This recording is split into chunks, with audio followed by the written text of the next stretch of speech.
नमस्कार, मैं रेखा दुग्गल। आप देख रहे हैं सफाई सैनिक न्यूज चैनल। ये वो न्यूज चैनल है जो आपकी हर सफाई सैनिक की आवाज को उन अधिकारियों तक पहुंचाता है जिन अधिकारियों को ये नहीं पता कि सफाई कर्मचारियों का शोषण किस तरह से हो रहा है, या वो अधिकारी उनके शोषण को अनदेखा करते हैं।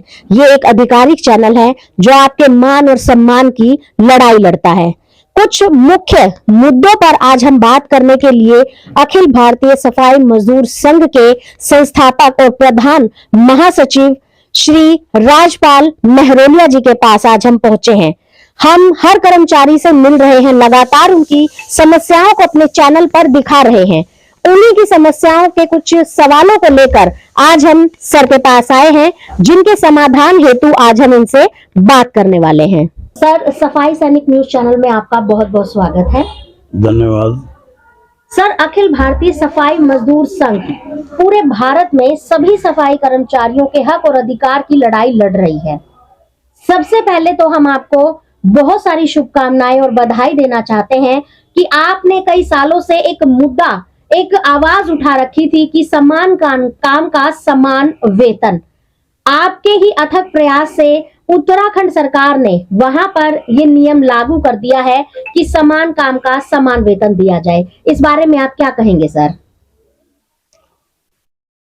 समान काम का समान वेतन के लिए सुप्रीम कोर्ट ऑफ इंडिया ने जजमेंट दिया था जगजीत सिंह वर्सेस पंजाब गवर्नमेंट के मामले में। उन्होंने कहा था कि चाहे कोई कच्चा कर्मचारी हो या ठेकेदार का कर्मचारी हो, अगर एक जैसा काम करते हैं और एक जितने घंटे परमानेंट कर्मचारी काम करता है उतने घंटे ही वो भी वही काम करता है, तो उसके वेतन में फर्क नहीं होना चाहिए। समान काम का समान वेतन सबको मेंटेन करना ही पड़ेगा। लेकिन सरकारें अभी जागना शुरू हुई हैं। दावी जी को धन्यवाद करना चाहूँगा मैं, उनको हार्दिक बधाई और हार्दिक धन्यवाद उनका कि उन्होंने उत्तराखंड में सबसे पहले ये लागू कर दिया है। सरकार में आदेश भी पारित कर दिया और कभी भी कर्मचारियों को ये समान काम का समान वेतन लागू किया जा सकता है। उसके लिए उनका बहुत बहुत धन्यवाद। और अब अगर बात करें दिल्ली की, अखिल भारतीय सफाई मजदूर संघ का ही सफाई सैनिक एक आधिकारिक चैनल है जो पूरी दिल्ली में सभी हाजिरी पॉइंट पर सुबह 6 बजे निकल जाता है कर्मचारियों से मिलकर उनकी समस्याओं को जानने के लिए। हम जिस भी हाजिरी पॉइंट पर सुबह पहुंचते हैं, सफाई कर्मचारियों के पास समस्याओं का इतना बड़ा भंडार है जो कि जितना भी सुनो उतना ही कम है। सबसे पहले तो सर, एक बहुत महत्वपूर्ण एक सवाल मैं आपसे करने जा रही हूं कि एक अभी हाल फिलहाल में ईएसआई कार्ड की बात चल रही है। सभी कर्मचारियों के दिमाग में इसको लेकर एक सवाल है कि अगर वो ये ईएसआई कार्ड बनवाते हैं तो उनको प्राइवेट यानी कि उनको ठेकेदारी में दे दिया जाएगा। तो इसमें कहां तक सही है सर? देखिए, ईएसआई कार्ड जो है वो कोई मामूली चीज नहीं है। अब दिल्ली में मैं देख रहा हूं कि कुछ नेता लोग, तथा कथित नेता, जो कर्मचारियों को गुमराह कर रहे हैं कि ईएसआई कार्ड अगर आपने बनवा लिया तो आपको प्राइवेट कर दिया जाएगा। ऐसा नहीं है। अभी उन जो लोग मना कर रहे हैं इस कार्ड को बनाने के लिए, उनसे अगर कोई ये जाकर पूछे कि अभी डेली वेजर कर्मचारी अगर ऑन रोड काम करते हुए एक्सीडेंट हो जाता है या गंभीर चोट लग जाती है, चोटिल हो जाता है, तो उसे सरकार क्या दे रही है, नगर निगम क्या फैसिलिटी दे रही है उसकी तरफ? ईएसआई में अगर उसका कंट्रीब्यूशन होता है, कार्ड बनता है उसका और उसकी फैमिली का, ईएसआई के जितने भी हॉस्पिटल्स हैं उसमें सबका इलाज उनका फ्री होगा। और अगर ईएसआई के पास वो फैसिलिटी नहीं है तो ईएसआई प्राइवेट हॉस्पिटल में रेफर करता है उनको, पैनलाइज हॉस्पिटलों में। तो चाहे वो 50 लाख रुपए का बिल हो, वो ईएसआई भरेगी, कर्मचारी को कुछ नहीं देना होता है। तो ये हमारे डेली वेजर कर्मचारी भाइयों के लिए बहुत अच्छी। हमने तो काफी दिन पहले डिमांड कर रखी थी कि जब मेहरा साहब कमिश्नर थे, केएस मेहरा जी, तब भी हमने एक मीटिंग में कहा था कि अगर डेली वेजर परमानेंट कर्मचारी को तो आपने दे रखी है फैसिलिटी, लेकिन डेली वेजर जो कर्मचारी है, जो सालों सालों तक डेली वेजर रहते हैं, उनकी फैमिली में अगर कोई बीमार हो जाता है तो उसके इलाज के लिए वो कहाँ जाए। तो तब मेहरा साहब ने कहा था कि ईएसआई इन पे लागू होनी चाहिए, और हम प्रयास कर्मचारियों को गुमराह कर रहे हैं कि वो ये कार्ड बनाने से प्राइवेट हो जाएंगे। ऐसा कुछ नहीं है। वेतन की एक सीमा है, जब वो वेतन की सीमा क्रॉस हो जाएगी तो ईएसआई कार्ड अपने आप बंद हो जाता है, और ये मजबूरी हो जाएगी नगर निगम की कि जब ईएसआई से बाहर जाएगा कर्मचारी तो उसको परमानेंट करना ही पड़ेगा। सर, जिस तरीके से आपने बताया कि ईएसआई कार्ड जो है वो सफाई कर्मचारियों के लिए बेहद ही जरूरी है, इसी तरीके का एक डर कैशलेस कार्ड को लेकर भी सफाई कर्मचारियों के दिमाग में है, उसके लिए आप क्या कहेंगे? कैशलेस कार्ड जो है, सालों से डिमांड हो रही है ये कि कर्मचारियों को कैशलेस कार्ड दिया जाए, लेकिन नगर निगम का मुझे नहीं पता अभी तक उसमें क्या कार्रवाई की है। कैशलेस का कार्ड का मतलब है कि वो एक कार्ड मिल जाएगा कर्मचारी को, उस कर्मचारी की तबीयत खराब होने पर वो किसी भी प्राइवेट हॉस्पिटल में जा सकता है, और वहां उसको कुछ बिल दिखाने की जरूरत नहीं है, बिल देने की जरूरत नहीं है। वो कार्ड दिखाए, उसका पैसा एमसीडी या कंसर्न डिपार्टमेंट जो भी है वो खुद उसको पे करेगा। कर्मचारी को अपनी जेब से 1 रुपया भी नहीं देना होता। ये कैशलेस कार्ड है जी सर, अगर एक और बड़ी समस्या की बात करें जो कि खासकर महिला सफाई कर्मचारियों को फेस करनी पड़ती है, वो है शौचालय की। महिला कर्मचारी जब अपनी ऑन ड्यूटी होती हैं तो उस वक्त अगर उन्हें इमरजेंसी में कोई शौचालय अगर यूज करने की नौबत आए, कोई उन्हें अपने घर में नहीं आने देता, अपने ऑफिस का वॉशरूम यूज नहीं करने देता, अगर वो कहीं बाहर अगर जाकर वॉशरूम किसी का इस्तेमाल करने की कोशिश करें तो उन्हें धमकियां दी जाती है, उनके साथ गलत व्यवहार किया जाता है। इस बारे में आप क्या कहेंगे सर? देखिए, इसको हम कहते हैं रोल कॉल सेंटर। नगर निगम ने काफी वार्डों में ये बनाए भी हैं, लेकिन उनका दुरुपयोग हो रहा है। दुरुपयोग इस प्रकार हो रहा है कि वो बनाए तो गए हैं कर्मचारियों के लिए, वो खाना खाने के लिए, वॉशरूम भी उनमें है, लेकिन जो सफाई इंस्पेक्टर हैं उन लोगों ने अपने कार्यालय वहां बना दिए हैं, तो कर्मचारी की समस्या तो वहीं की वहीं रही।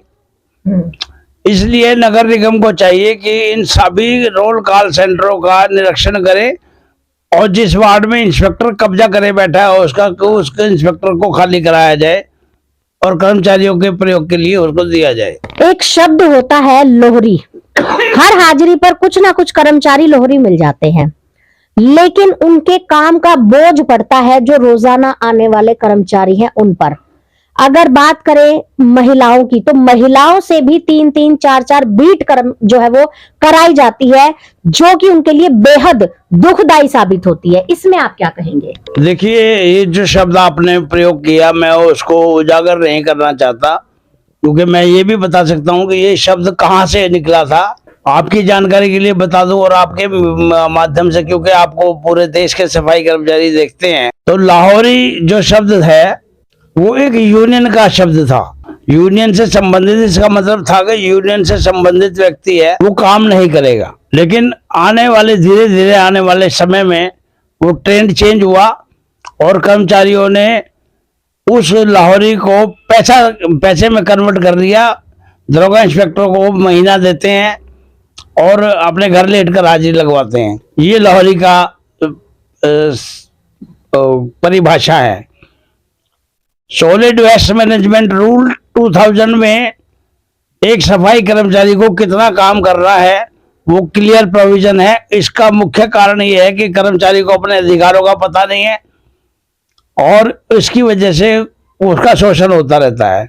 अगर कर्मचारी को ये पता हो कि मुझे कितने स्क्वायर फीट में झाड़ू लगानी है, वो फिक्स काम है, तो शोषण होना बंद हो जाएगा। Solid waste management rule 2000 urban development ministry ने उसको तैयार किया, पूरे भारत में उसी के अनुसार काम हो रहा है। सर, अगर बात का सफाई कर्मचारी वो नगर निगम का कर्मचारी है, नगर निगम के रोल पर है, नगर निगम से वो सैलरी लेता है, वो निगम पार्षद का कोई गुलाम नहीं है। निगम पार्षद का अधिकार है, वो पब्लिक रिप्रेजेंटेटिव है, पब्लिक नेता होने के नाते उनका ड्यूटी बनती है कि सफाई व्यवस्था को ध्यान दे। लेकिन उसके लिए इंस्पेक्टर भी है, दरोगा भी है।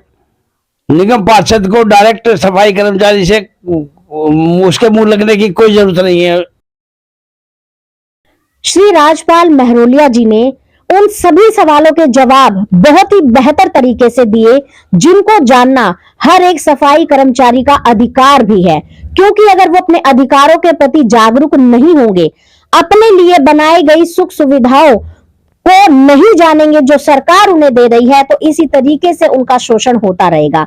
सर, मैं आपसे ये और जानना चाहूंगी कि आपका जो संगठन है पूरे भारत में काम कर रहा है, सफाई सैनिक न्यूज चैनल पूरे भारत में सभी सफाई कर्मचारियों की आवाज उठा रहा है। देश में बहुत सारे ऐसे कर्मचारी हैं जो आपसे जुड़ना चाहते हैं, उसका क्या प्रोसेस है, कैसे वो आपसे जुड़ सकते हैं, इस संगठन का हिस्सा बन सकते हैं? अखिल भारतीय सफाई मजदूर संघ पंजीकृत ट्रेड यूनियन है, जो 1926 ट्रेड यूनियन कानून है उसके अंतर्गत बम्बई रजिस्ट्रार से रजिस्टर्ड है, दिल्ली नगर निगम द्वारा मान्यता प्राप्त है। और 2001 में हमने इस संगठन को तैयार किया था। दिल्ली में बहुत बड़े बड़े नेता जो आज सड़कों में हैं, इसके सदस्य रहे हैं। सबसे पहले बालकिशन महार जी को मैं याद करना चाहूंगा कि वो पहले अध्यक्ष थे दिल्ली के। उसके बाद संतलाल चावरिया जी भी हमारे दिल्ली के अध्यक्ष रहे काफी साल तक। वर्तमान में सफाई कर्मचारी आयोग के चेयरमैन संजय गहलोत जी भी हमारे दिल्ली के अध्यक्ष रहे। नीचे जमीन पे काम करने के लिए ये लोग काम करते थे फील्ड में।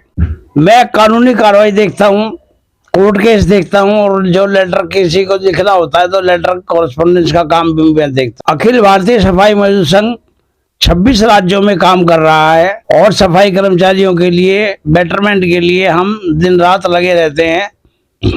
केंद्रीय कानून मंत्री अर्जुन राम मेघवाल जी हमारे राष्ट्रीय संरक्षक हैं, करम सिंह कर्मा जी हमारे राष्ट्रीय अध्यक्ष हैं, मैं इसका जनरल सेक्रेटरी हूँ।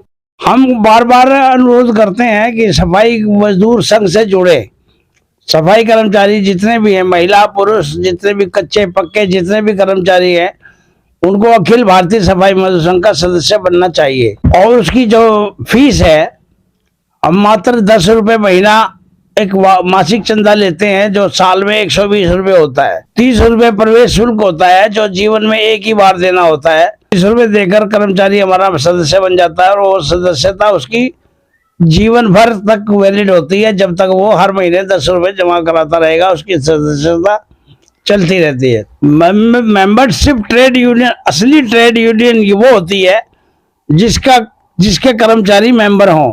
किसी यूनियन की बात नहीं करता, लेकिन ट्रेड यूनियन कानून की बात जरूर करूंगा मैं। अभी जो 4 ये श्रम कानूनों को जो समाहित करके 4 नियम जो नए बनाए हैं, उसमें प्रोविजन है कि ट्रेड यूनियन 51% कर्मचारी उसके सदस्य होंगे तो वो ट्रेड यूनियन वैलिड होगी, काम कर सकती है, वरना नहीं कर सकती। तो इसलिए ट्रेड यूनियन का सदस्य बनना सबसे पहले जरूरी होता है। जैसे हम कोर्ट में जाते हैं वकील के पास, जिस प्रकार हम कोर्ट में जाते हैं वकील से बात करते हैं केस लड़ने के लिए, तो सबसे पहले वो हमारा वकालतनामे पर साइन कराता है। तो ये मेंबरशिप फार्म जिन पर हम साइन कराते हैं कर्मचारी के, वो एक तरीके का वकालतनामा है। वो उस कर्मचारी उस फार्म पर साइन करे, उसके बाद उसकी तमाम जिम्मेदारियां देखना हमारी ड्यूटी होती है। हमारे संगठन के साथी काम करते हैं, हम स्टेट में हैं, नगर निगम में हैं, जहाँ नीचे से शुरू करते करते हम ऊपर तक आते हैं, जहाँ की कब स्टेट के प्रेसिडेंट के बस की बात नहीं रहती, वहाँ फिर हमें खुद ही इंटरफेयर करना पड़ता है। हमारे संगठन में 5 एडवोकेट्स हैं जो हमारे पदाधिकारी हैं। लेबर कोर्ट से शुरू होता है मामला, लेबर कोर्ट, हाई कोर्ट और सुप्रीम कोर्ट। हम सुप्रीम कोर्ट में भी लड़ रहे हैं। आसाम के सफाई कर्मचारियों के लिए हम आसाम में हाई कोर्ट में भी हैं, और समान काम समान वेतन को लेकर हम सुप्रीम कोर्ट में भी है। फरीदाबाद हरियाणा में हमने 966 सफाई कर्मचारियों को 12 साल के बाद पुनः नौकरी दिलाई, और किसी कर्मचारी से 1 रुपया भी हमने नहीं लिया। सुना आपने। अब आपको संघ के बारे में, अखिल भारतीय सफाई मजदूर संघ की पूरी जानकारी आपको खुद स्वयं श्री राजपाल महरोलिया जी ने दी है। आप इस संघ के किस तरह से सदस्य बन सकते हैं, उसकी पूरी जानकारी हम डिस्क्रिप्शन में भी आपके साथ शेयर कर देंगे। आप अगर हमारे साथ जुड़ना चाहते हैं तो आप हमसे सीधा संपर्क कर सकते हैं। अखिल भारतीय सफाई मजदूर संघ और सफाई सैनिक न्यूज चैनल हमेशा आपके साथ है और आपके हक और अधिकार की लड़ाई हम ऐसे ही लड़ते रहेंगे।